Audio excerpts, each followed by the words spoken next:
Javier Solís cerró la puerta con un movimiento lento, casi ritual, no por timidez, sino por respeto al espacio que estaba a punto de enfrentar. La oficina era grande, decorada con fotografías enmarcadas de artistas que ya habían triunfado o estaban en vías de caer. Un museo de rostros que habían pasado por ese mismo despacho con la misma mezcla de esperanza y hambre. Javier no los miró. Su atención estaba fija en el hombre sentado detrás del escritorio de caoba, un bloque oscuro que parecía separar dos mundos, el del poder y el de quienes lo buscaban. El empresario no levantó la cabeza al sentir su presencia.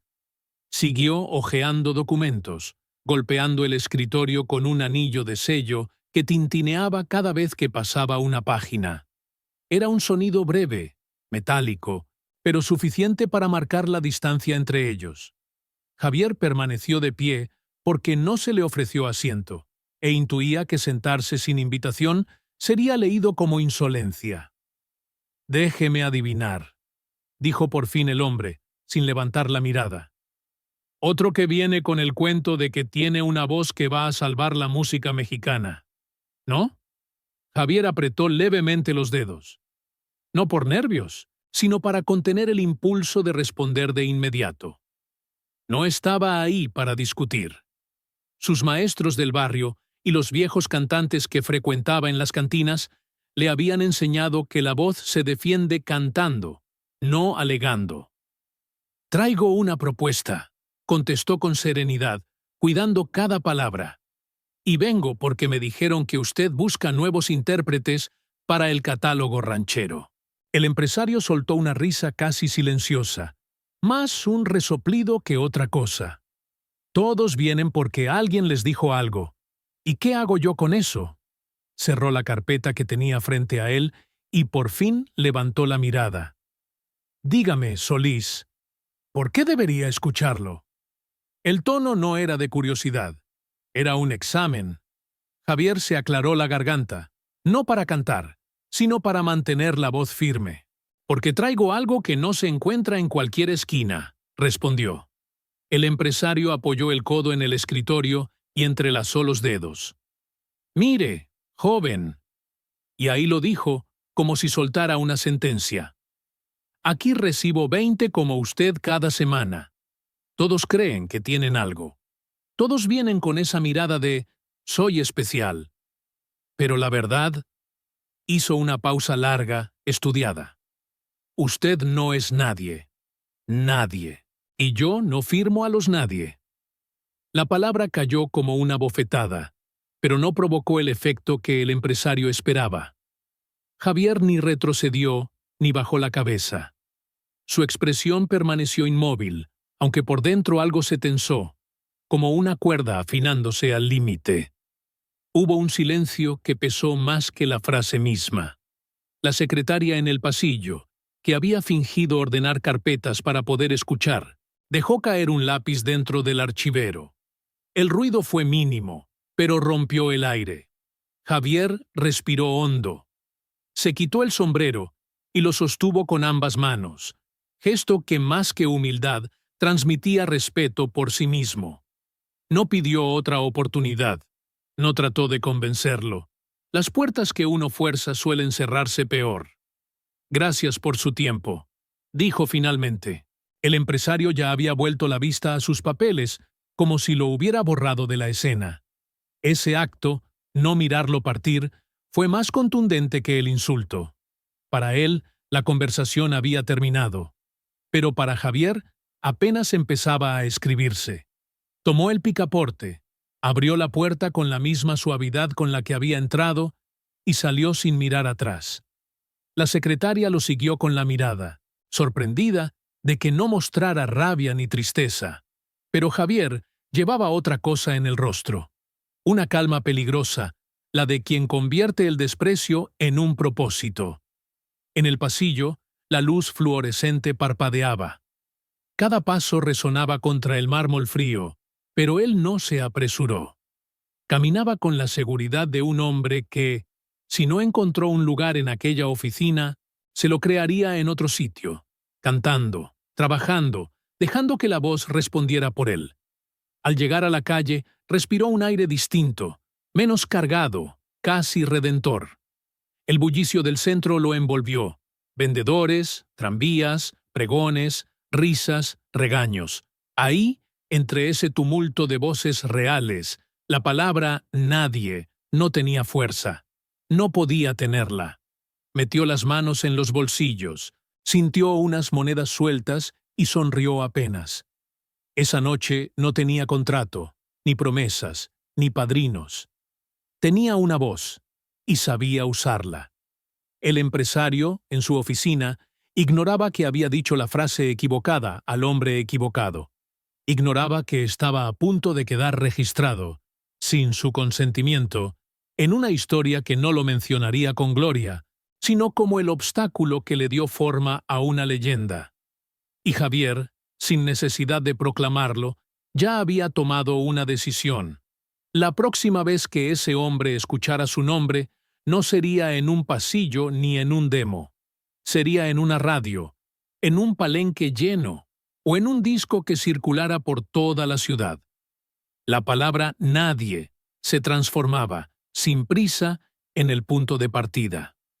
Una chispa, un presagio. La bofetada no fue un final, fue una invitación. Una que Javier aceptó sin decir una sola palabra más. El pianista lo vio entrar desde la barra, con el sombrero bajo y la mirada fija. No era la primera vez que Javier Solís se presentaba sin anuncio previo en aquel cabaret de la colonia Guerrero, pero esa noche había algo distinto en su postura.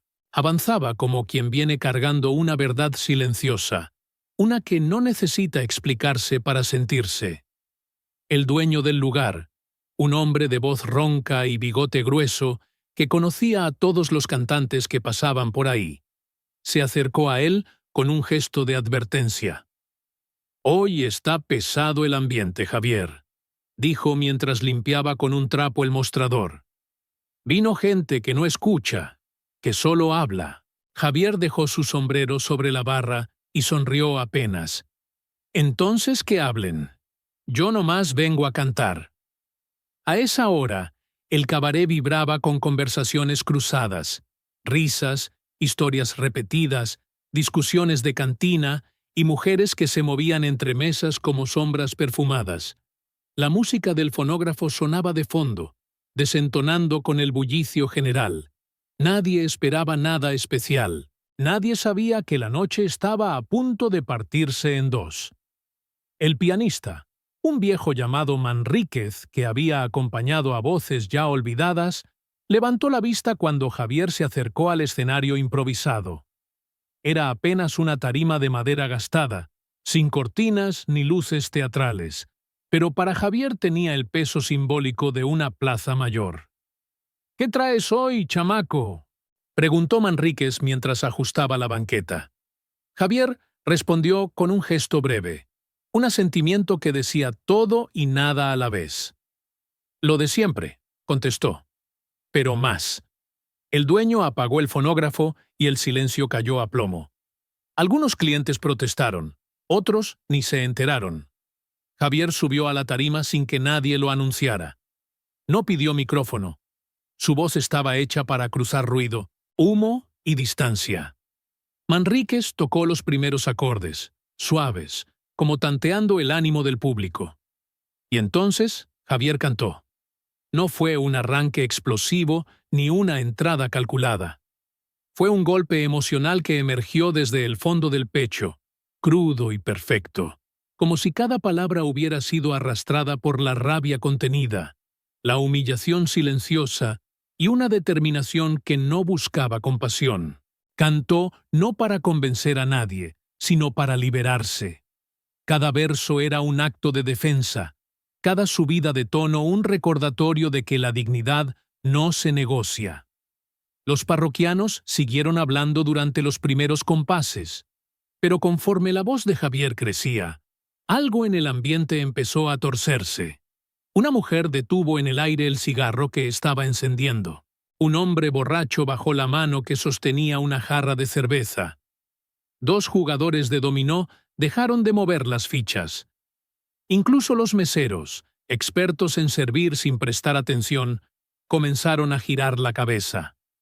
La canción terminó con un quiebre perfecto, un cierre que no lloraba, sino que revelaba una herida que había aprendido a respirar. Ese último tono se quedó flotando en el aire, como si se negara a caer.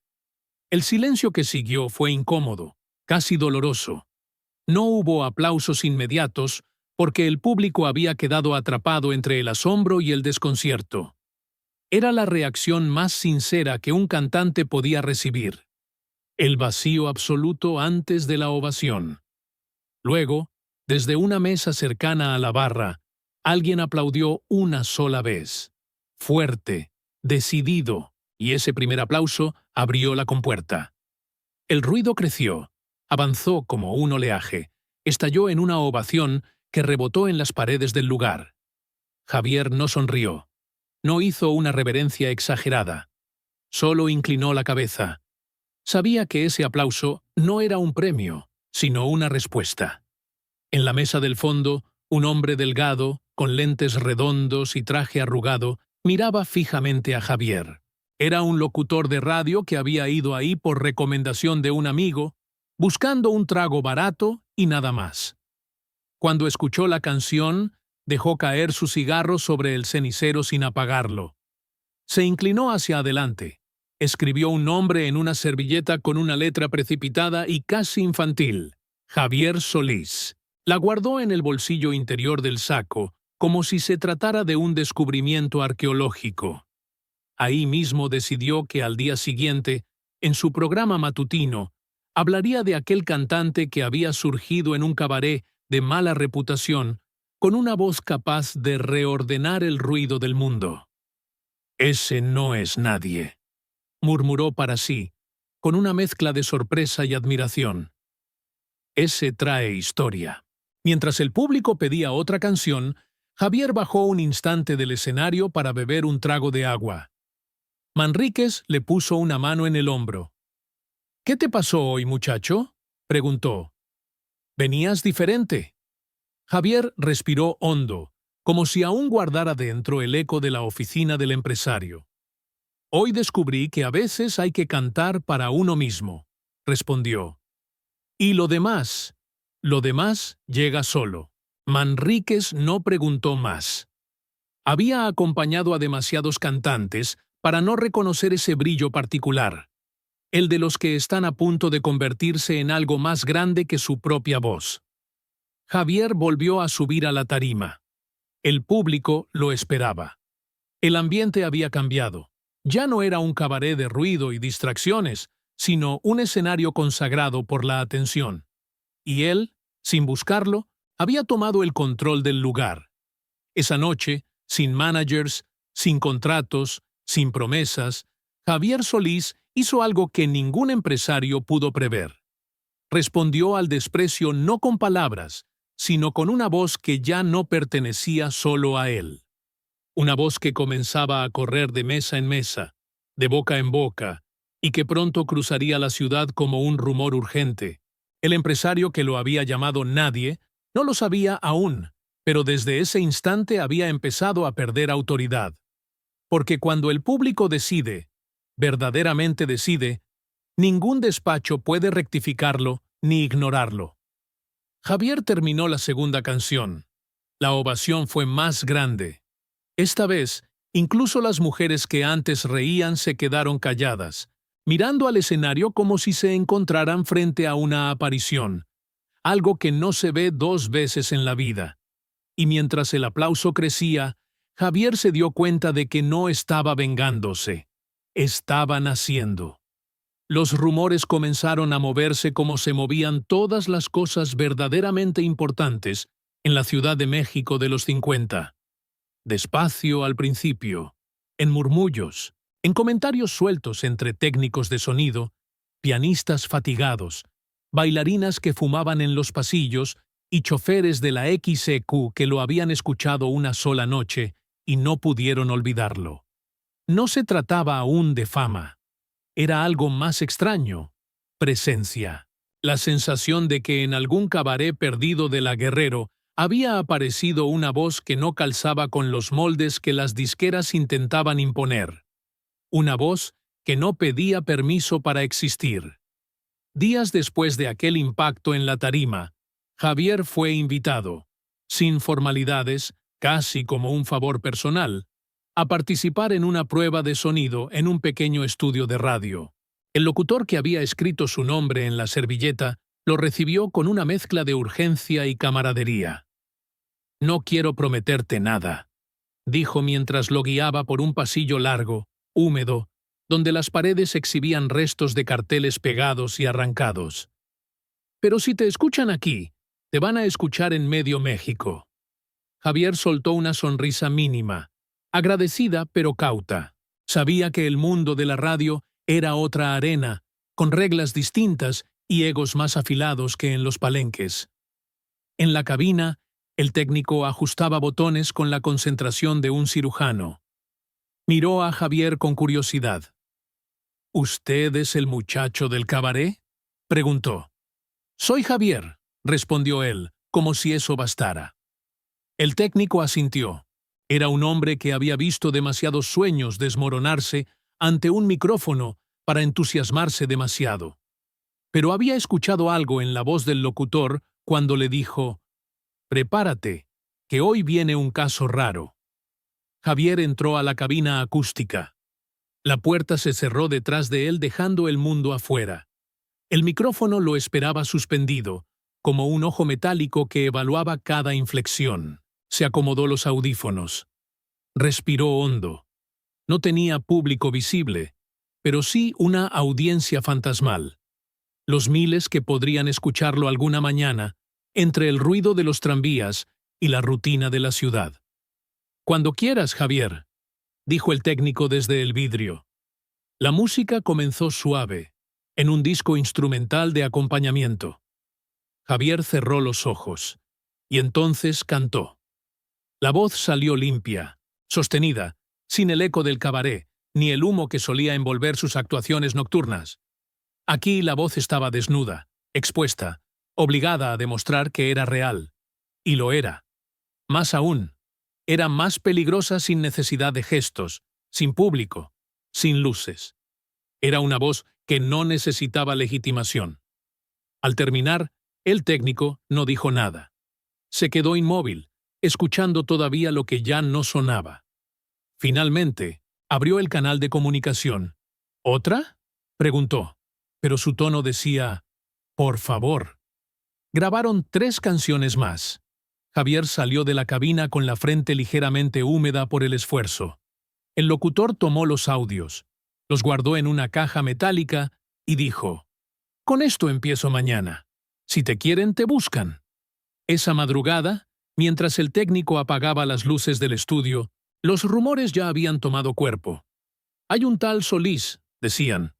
«No canta, duele, no llora, sostiene, no copia a nadie». Semanas después, esas pruebas comenzaron a transmitirse. Primero en horarios incómodos, como para tantear al público, pero la respuesta se notó rápido. Llamadas, cartas, un par de notas en periódicos locales, preguntando quién era ese cantante nuevo que sonaba viejo en el mejor sentido, como si viniera cargado de historias que todavía no había contado. El empresario, sí, ese empresario, escuchó la voz por primera vez sin saber de quién se trataba. Iba en su coche rumbo a una cena con inversionistas, cuando la radio del tablero empezó a sonar con una canción cargada de un dramatismo limpio, sin artificios. El hombre frunció el ceño. Ajustó el volumen. «¿Quién es este?», preguntó al conductor. El chofer encogió los hombros. «Desde hace días lo ponen, señor. Dicen que es un muchacho nuevo». La canción siguió su curso con una claridad que incomodaba. La interpretación no pedía nada. Exigía escucha. Cuando terminó, el locutor anunció el nombre. «Con ustedes, Javier Solís». El empresario sintió un escalofrío, un pensamiento instantáneo y devastador. No puede ser el mismo, pero lo era. Lo supo al instante, como quien reconoce un error que preferiría olvidar. Casi sin darse cuenta, apagó la radio con un manotazo. El silencio dentro del auto fue denso. El chofer lo observó por el espejo retrovisor, pero no dijo nada. El empresario se sirvió un trago mental para disimular la inquietud. No será para tanto, se dijo. Una moda pasajera. Pero cada día que pasaba, el nombre de Javier aparecía en más bocas.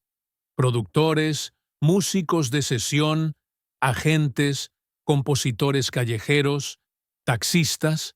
Incluso empezó a escucharse en conversaciones de pasillo dentro de la misma disquera que lo había rechazado. ¿Oíste a Solís? Ese tipo trae veneno en la voz. Dicen que alguien lo dejó ir como si fuera nada. El empresario mandó llamar a uno de sus asistentes. Averigua quién lo está moviendo, dónde canta, quién lo recomienda, ordenó, intentando sonar firme. Pero el asistente detectó la vibración escondida en su tono. Miedo envuelto en orgullo herido. Esa noche, sentado en su despacho iluminado por una lámpara de escritorio, el empresario volvió a escuchar la voz de Javier en su cabeza. No la canción entera, sino una sola frase, la que coronaba la interpretación. Una nota larga, final, que parecía hecha para quienes alguna vez le habían cerrado la puerta. Esa simple nota lo persiguió más que la palabra nadie, que él mismo había pronunciado semanas atrás. Una palabra que, sin quererlo, se estaba convirtiendo en profecía invertida. Mientras tanto, Javier seguía cantando en lugares pequeños, sin enterarse de la ola que estaba desencadenando. Nunca salía del escenario con prisa. Se quedaba a agradecer, a conversar con quien se le acercara, a escuchar historias ajenas. No quería parecer inaccesible. No quería ser una estrella fabricada. Prefería ser una voz construida. Pero cada noche, sin saberlo, su leyenda crecía un centímetro más. La ciudad empezaba a dividirse entre quienes ya lo habían escuchado y quienes estaban por escucharlo. Y en el centro de esa expansión silenciosa, Javier caminaba sin presunción alguna, cargando todavía el eco del desprecio que lo había impulsado a cantar, como si la vida se definiera en un solo verso. Las semanas se sucedían con una rapidez inesperada. Los días ya no parecían iguales para Javier Solís. Los cabarets, antes su escenario habitual, se iban quedando atrás, porque la ciudad había comenzado a reconocer su nombre. Y no era un reconocimiento cualquiera, como el que se le da a las promesas de paso, a los artistas que brillan durante una temporada, pero que luego se desvanecen en la niebla del olvido. No, lo que ocurría con Javier era diferente. Él había logrado lo que muy pocos alcanzaban. El público no solo lo escuchaba, lo sentía. Su voz, aguda pero melancólica, atrapaba con la misma facilidad a un obrero del barrio de Tepito que a un ejecutivo que salía de la zona rosa. Un martes por la mañana, Javier recibió la llamada que cambiaría por completo su destino. Era de la misma disquera que, meses antes, lo había desechado como si fuera un simple trámite, un desperdicio de tiempo. Su nombre estaba sobre la mesa ahora, pero no en la forma en que se esperaba. ¿Javier Solís? Sonó la voz del otro lado de la línea, firme, casi cortante. Mi nombre es Rodrigo Velázquez, y trabajo en la disquera que recientemente ha empezado a poner atención en tu música. Nos gustaría que vinieras a platicar. Javier no contestó de inmediato. Durante un momento, la voz en el teléfono se convirtió en un murmullo lejano, mientras las imágenes del pasado se cruzaban en su mente, las de ese día fatídico cuando se presentó en el despacho del empresario y lo descalificaron. Había sido un golpe que le dejó marcas, pero también una enseñanza. Nunca más permitiría que alguien lo mirara como si fuera nadie. Era otro momento ahora. ¿Cuándo? Preguntó por fin, con la tranquilidad que solo da la certeza de estar en la senda correcta. El encuentro Fue programado para el día siguiente, en la misma oficina de Caoba, donde se había jugado el primer capítulo de esta historia. Javier llegó sin prisa, pero con la conciencia de que las circunstancias habían cambiado. La ciudad misma parecía diferente. La gente lo saludaba por la calle, en la cafetería, en las esquinas, donde los taxis lo reconocían al instante. «Ese es el que canta», decían entre sí. La oficina del empresario seguía igual, elegante, impersonal, la luz indirecta de las lámparas reflejándose en las paredes, llenas de fotos de otros artistas. Algunos ya caídos en el olvido, otros con contratos que tardaban en llegar a la firma, como si esperaran un aval externo que nunca llegaba. Cuando Javier entró, el empresario lo observó desde su escritorio, ahora con una actitud completamente diferente. Ya no estaba arrogante ni altivo. Su mirada era cautelosa, como la de alguien que había cometido un error y no sabía cómo enfrentarlo. «Bienvenido, Javier. Por favor, siéntate». La invitación sonó más sincera que antes, como si la ausencia de arrogancia ahora lo hiciera más humano. Javier no se sentó inmediatamente. Se quedó de pie, con la misma postura erguida que había adoptado el día que se presentó allí por primera vez. No lo hizo para imponer distancia, sino porque sabía que el poder en la relación ya no estaba del lado de quien estaba sentado detrás del escritorio. El empresario miró por un momento sus manos entrelazadas, buscando la mejor forma de comenzar. Javier, por su parte, lo observaba en silencio. El aire estaba cargado de la tensión que se suele vivir en esos momentos. El que sabe que está por tomar una decisión que cambiará el curso de su vida. Finalmente, el hombre se aclaró la garganta. «Quiero que sepas que reconozco que cometí un error», dijo sin rodeos. Su voz era más grave, menos confiada que antes, como si ya no tuviera la seguridad de la que había hecho gala cuando lo descalificó. La frase parecía ensayada, pero tenía la textura de una disculpa no pedida, como si él mismo aún estuviera procesando su orgullo herido. Yo te llamé nadie. Y tienes razón, eso no era justo. He estado escuchando tus grabaciones y lo que estás haciendo es increíble».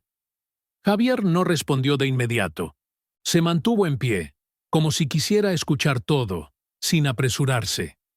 La respuesta que tenía preparada era corta, pero directa, lo que lo hacía más contundente.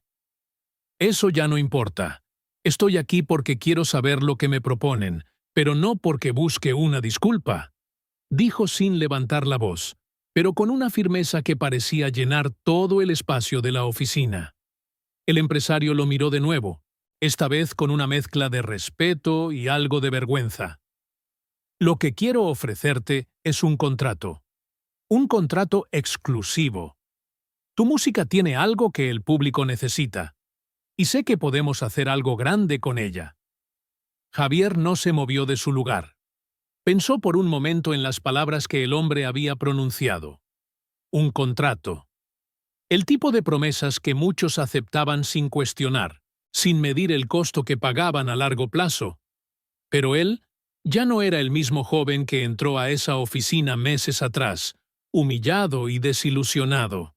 Había entendido que el valor de una oportunidad no dependía de cómo te la ofrecieran, sino de qué estabas dispuesto a dar a cambio. «Lo pensaré», respondió, manteniendo la calma, aunque en su interior todo estaba en movimiento. Sabía lo que valía su voz ahora, pero también sabía que no quería ser parte de un engranaje que lo despojara de su libertad. El empresario frunció el ceño.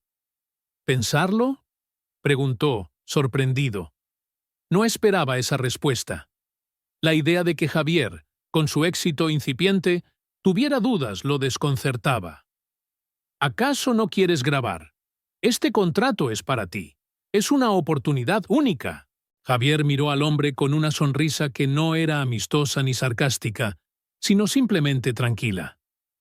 «Mi voz no está a la venta», respondió, dejando que sus palabras se asentaran en el aire. La frase flotó entre los dos. No hubo más palabras, solo el crujir de los papeles en el escritorio, el tic-tac del reloj de pared y el murmullo lejano de la ciudad que seguía girando afuera, sin detenerse, sin darse cuenta de que había comenzado a cambiar. Javier se giró hacia la puerta. Gracias por el ofrecimiento, pero no necesito que me ofrezcan lo que ya tengo, dijo sin añadir más. No era desdén, sino sencillez. Ya había tenido suficiente de promesas vacías. Antes de salir, se detuvo un momento. Giró ligeramente la cabeza. Una cosa más, añadió, con una sonrisa que ya no era triste, sino llena de un sabio entendimiento. Nadie se vuelve leyenda con un contrato. Se convierte en leyenda cuando es capaz de ser él mismo sin necesidad de pedir permiso. Y con esas palabras, sin esperar más respuestas, se dio la vuelta y salió de la oficina. Afuera, el sol caía sobre la ciudad, bañando las calles en una luz dorada, cálida. Javier respiró profundamente. La decisión estaba tomada. El mundo podría reconocerlo como lo deseara, pero su música sería suya, y solo suya. No necesitaba firmar nada. Nadie podía arrebatarle lo que había construido con esfuerzo y sacrificio. Esa tarde, caminando por las calles que ya lo conocían, Javier entendió que había llegado a un punto irrevocable. Su voz no era solo su talento, era su manera de decirle al mundo que el poder no se encuentra en los contratos, ni en las promesas de los hombres que buscan apropiarse de lo ajeno. El poder estaba en el respeto por uno mismo y en la capacidad de mantenerse firme, incluso cuando el universo entero parecía inclinarse a tus pies. El camino apenas comenzaba, pero Javier ya sabía lo que significaba ser una leyenda. No se trataba de ser grande en la cima, se trataba de ser grande desde el principio, incluso cuando aún no te conocían.